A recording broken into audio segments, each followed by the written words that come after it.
The Sweet Thief's Tale. In the town of Warwick resides a wee lad who despised the thought of sweet rolls. He told all those whom he met his disgust. Bread does not need to be sweet.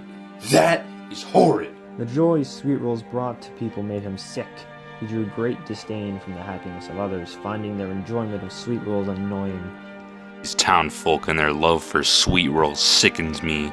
If only I can get rid of them all. He sat in his chamber and plotted the downfall of the sweet treat. As he pondered, a thought came to his mind. That's it! He shouted. I'll steal them all! He was ecstatic of his great plan. The man thought more to himself. I'm not one to be stealthy, but I will do what is necessary to achieve my goal. He heads to a tailor and purchases an abundance of cloth, returns back to his quarters and begins to sew a new cowl. The future thief spends days trying to get it to fit correctly. He finally got it to fit right and continues with his plan. He remembers overhearing a few of the town guards complaining about a witch that lives in the outskirts of the village named Moira. The man packed his things and set out for the witch's hut. Upon arrival, he spots Moira. He approaches her and begins to explain his plan.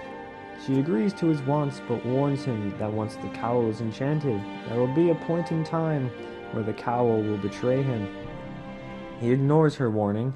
His hatred of the sweet treat makes him oblivious to all else.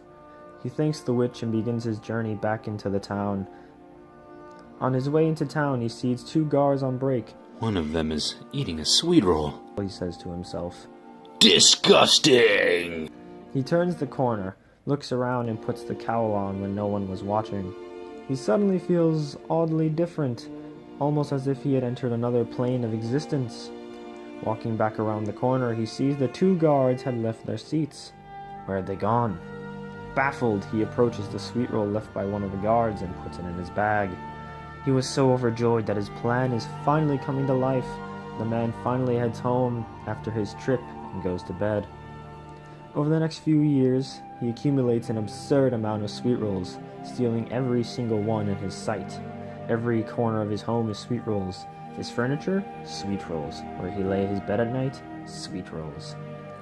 One day, the thief was roaming through the town and entered the bakery. The room was empty, so he approached the pyramid of sweet rolls, stacked and freshly baked. When all of a sudden, his foot slipped out from under him. As his head lunged at the pile of sweet rolls, he screamed as the treat entered his mouth. His eyes lit up. The taste of the roll changed his entire world. Quickly, he ran back to his home. He began to devour all the sugary furniture he had accumulated. One by one, the sweet rolls began to deplete. Soon, the room was empty, and he said to himself, I need more. He threw his mask on and ran out of the house. He ran to every house, leaped into every bakery, and up and down every street. He smelled something and looked up. A single sweet roll sitting on a ledge high above. He began to climb the structure, trying to reach for it. Almost there. He thought. He then felt the drop of his foot. Then his hands let go. His body falling towards the cold ground. The thief felt his body hit the floor, limb by limb until his head approached. And when it hit, black. He awoke in handcuffs, city guards surrounding him. Stop. You beheaded for thievery. The guards said simultaneously. The thief knew his days were over as they dragged him to the prisoner cart, threw him on, and he went black again. Imperial ambush. He awoke just Same as long us. enough to see a And few that new thief over there. prisoners, and his head fell back once more.